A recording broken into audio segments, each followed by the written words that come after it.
Hi, my name is Rick Olderman. I'm a physical therapist and Hanna-Semenix practitioner, and I want to talk to you about sciatic pain and kind of give you an idea of how to think about this and proceed while you move forward with the program. So there are a few issues that can create sciatic pain. We're going to go through all three of these briefly. One are side bending problems. The second is a poor gluteal or butt muscle function.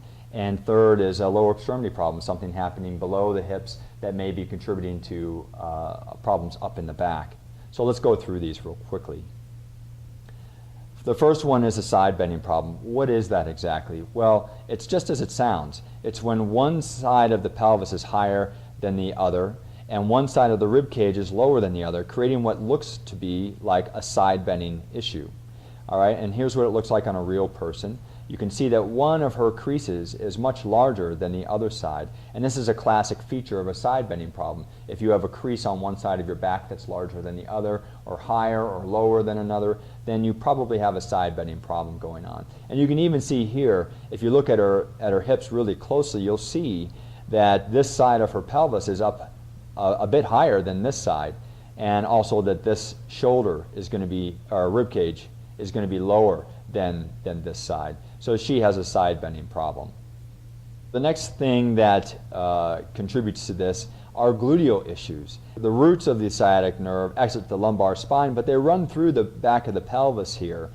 And what I have found is that the gluteal muscles are very important in terms of maintaining stress-free sciatic nerve. And what I mean by that is deep to the gluteal muscles are several other deeper pelvic muscles. And so when those deeper pelvic muscles have to work too hard, they irritate that sciatic nerve. In fact, one of them, the piriformis muscle, the sciatic nerve in 30% of the population pierces that muscle. And so if that muscle is working too hard or is too stressed, then it will irritate the sciatic nerve as well. Why do those muscles become too stressed? Because the bigger muscle, which is the gluteal muscle right here, is supposed to be working and doing the majority of the work, and in many people this just isn't happening. Additionally, when the gluteal muscle isn't working, we get a lot of sloppiness in the hip joint here because it is the primary tracker of the femoral head in the hip joint here. So a couple reasons to have your gluteal muscles online and working well. Walking patterns will contribute to the gluteal muscle working well. And now let's look at lower legs. So the way the body works is when you have an issue somewhere, then you compensate on the other side and you compensate again.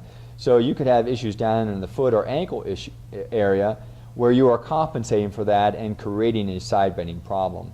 And here's an easy example here. If your foot is flat and it's pronating, then the knee collapses in. This side of the pelvis rocks forward, creating a side bending problem here. And that's kind of how things work in the body. You know, one thing creates another, which then creates another. And so we have to look several joints away from a problem in order to understand the source of that problem. And that's what this program will help you do. We will look at you systematically so you can understand everything that's feeding into that sciatic pain that you're having. Well, what about disc bulges, facet joint issues, and arthritis and things like that? That you may have had MRIs or x-rays that say you have all sorts of things going on in your spine. Well, that may be true and it may be contributing to your sciatic pain, but what this program is about is solving those issues that may be contributing to or even creating those structural problems. And in my experience, when you remove the functional stresses that are irritating those structures, pain goes away. So that's what this program is all about, is solving the functional problems that are creating your sciatic pain.